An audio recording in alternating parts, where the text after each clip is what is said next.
ఈరోజు మన వీడియోలో ఈ 5, 6, 7 ఈ మూడింటికి డివిజిబిలిటీ రూల్ అనేది కనుక్కుందాము. ఆల్రెడీ మనం డివిజిబిలిటీ రూల్ ఆఫ్ 2, 3, 4 గురించి ప్రీవియస్ వీడియోలో డిస్కస్ చేసుకున్నాము. ఆ వీడియో అనేది మీకు ఐకార్డ్లో మెన్షన్ చేస్తాను. ఒకసారి చూడని వాళ్ళు ఎవరైనా ఉంటే చూడండి. సింప్లిఫికేషన్ చాప్టర్కి సంబంధించిన వీడియోస్ అన్నీ కూడా మనం ఆల్రెడీ డిస్కస్ చేసుకున్న ఉన్నాయి. అవి మీరు ఒకసారి వాచ్ చేయండి. అలాగే మన వీడియోస్ మీకు యూస్ఫుల్ అవుతున్నాయి అనుకుంటే ఒక లైక్ చేసి కమెంట్ చేసి మీ ఫ్రెండ్స్ అండ్ ఫ్యామిలీ మెంబర్స్కి అందరికీ షేర్ చేయండి. ఈ వీడియోస్ అనేది యూస్ఫుల్గా ఉండే స్టూడెంట్స్ వరకు చేరుతాయన్నమాట. సో ఇప్పుడు డివిజిబిలిటీ రూల్ ఆఫ్ 5 గురించి డిస్కస్ చేసుకుందాం అనమాట. ఫస్ట్ ఇక్కడ 5 డివిజిబిలిటీ రూల్ మనం చూసినట్లయితే a number is divisible by 5 only when its unit digit is 0 or 5 అనమాట. ఇప్పుడు ఒక ఎగ్జాంపుల్ చూద్దాము. ఎగ్జాంపుల్ వచ్చేసి ఫస్ట్ వన్ ఎగ్జాంపుల్ 784932 ఈ నెంబరు 5తో డివిజిబుల్ అవుతుందా కాదా అని అంటే యూనిట్స్ డిజిట్లో ఏముంది 0 ఉంది. సో 0 కానీ 5 కానీ ఉంటే ఇది 5తో డివిజిబుల్ అవుతుందన్నమాట. సో ఇక్కడ 0 ఉంది కాబట్టి ఈ నెంబర్ 5తో డివిజిబుల్ అవుతుంది. సో ఇది ఫస్ట్ ఎగ్జాంపుల్. అలాగే సెకండ్ ఎగ్జాంపుల్ నేను ఇక్కడ 127602 అనే నెంబర్ ఇచ్చాను అనమాట. ఈ నెంబర్ 5తో డివిజిబుల్ అవుతుందా అంటే కాదు, ఎందుకంటే యూనిట్స్ డిజిట్లో 2 ఉందన్నమాట. సో ఇక్కడ నెక్స్ట్ థర్డ్ వన్ వచ్చేసి ఇంకో ఎగ్జాంపుల్ చూద్దాము. 678405 అనమాట. సో ఇక్కడ యూనిట్స్ డిజిట్లో ఏముంది 5 అనేది ఉందన్నమాట. సో ఈ నెంబర్ కూడా 5తో డివిజిబుల్ అవుతుంది. ఈ డివిజిబిలిటీ రూల్ ఆఫ్ 5 అనేది చాలా ఈజీ అనమాట. మీ అందరికీ అర్థమైందని అనుకుంటున్నాను. ఈ రూల్ ఆఫ్ 6 గురించి తెలుసుకుందాము. A number is divisible by 6 only when the given number is both divisible by 2 and 3. ఇది ఈజీ అనమాట. డివిజిబిలిటీ రూల్ 2 and 3 రెండు తెలిస్తే సరిపోతుంది. 2 ఏం చెప్తుంది? 2 రూల్ వచ్చేసి ఓన్లీ ఈవెన్ నెంబర్స్ అయితేనే మనకి 2తో డివిజిబుల్ అవుతాయి. అదే 3 వచ్చేసి sum of all the digits is divisible by 3 then the given number is divisible by 3 అనమాట. సో ఇప్పుడు వచ్చేసి ఈ 6కి ఒక రెండు ఎగ్జాంపుల్స్ చూద్దాం. ఇక్కడ వచ్చేసి ఫస్ట్ ఎగ్జాంపుల్ వచ్చేసి నేను 522 అనుకుంటాను రఫ్గా ఒక నెంబర్. ఈ నెంబరు 6తో డివిజిబుల్ అవుతుందా కాదా అంటే మనం ఏం చెప్తాము? ఫస్ట్ వచ్చేసి 2 రూల్ వచ్చేసి ఏంటి? Even number. ఇది 522 అనేది ఈవెన్ నెంబరా కాదా? ఓకే, ఈవెన్ నెంబరే. నెక్స్ట్ వచ్చేసి 3 రూల్ ఏమవుతుంది?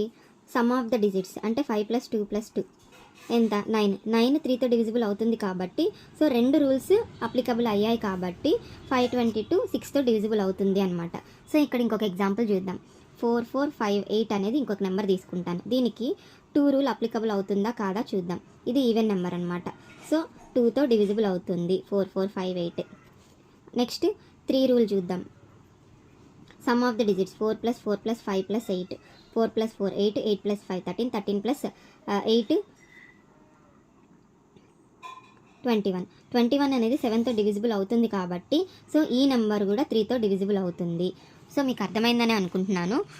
ఇక్కడ మనం వచ్చేసి నెక్స్ట్ డివిజిబిలిటీ రూల్ ఆఫ్ 7 గురించి చూద్దామన్నమాట. ఈ డివిజిబిలిటీ రూల్ ఆఫ్ 7 అనేది కొద్దిగా ట్రిక్కీగా ఉంటుంది. ఒకసారి చెక్ చేయండి, క్లియర్గా అర్థం చేసుకోవడానికి ప్రయత్నించండి. నేను ఎగ్జాంపుల్స్తో సహా నేను ఇప్పుడు మీకు ఎక్స్ప్లెయిన్ చేసి చూపిస్తాను.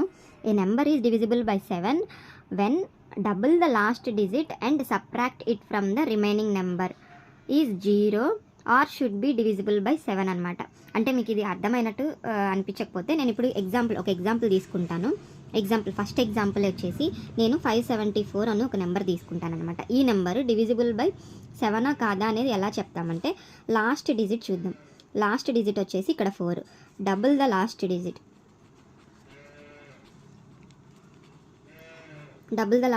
అంటే 4 × 2 8 అనమాట. ఈ 8ని రిమైనింగ్ 2 నెంబర్స్ అంటే 57 - 8 చేస్తే ఎంత వస్తుంది? మనకి 49 వస్తుంది. ఈ 49 అనేది 7తో డివిజిబుల్ అవుతుందా కాదా? అవుతుంది కదా. సో ఇలా డివిజిబుల్ అయితే ఈ టోటల్ నెంబర్ కూడా 7తో డివిజిబుల్ అవుతుంది అనమాట. సో ఇప్పుడు మీకు అర్థమైందని అనుకుంటున్నాను. ఇలాగే ఇంకొక ఎగ్జాంపుల్ చూద్దాం. Second example. సో ఇక్కడ నేను 147 అనే నెంబర్ తీసుకున్నాను. ఈ 147లో లాస్ట్ డిజిట్ ఏంది? 7. So double the last digit ఎంత? 7 × 2 14 అనమాట. రిమైనింగ్ నెంబర్స్ ఏమిటి? 14 - 14 ఇది 0 వచ్చింది. సో either 0 అన్న రావాలి లేదా సబ్ట్రాక్ట్ చేసిన తర్వాత వచ్చే నెంబర్ 7తో అయినా డివిజిబుల్ కావాలి. ఇక్కడ 0 వచ్చింది కదా. సో ఈ 147 అనే నెంబరు 7తో డివిజిబుల్ అవుతుందన్నమాట. సో ఇక్కడ ఇంకొక ఎగ్జాంపుల్ తీసుకున్నాము. సో ఇక్కడ వచ్చేసి 9822 అనేది ఒక నెంబర్ తీసుకున్నాను. సో లాస్ట్ డిజిట్ ఏముంది? 2 అనమాట. So double the last digit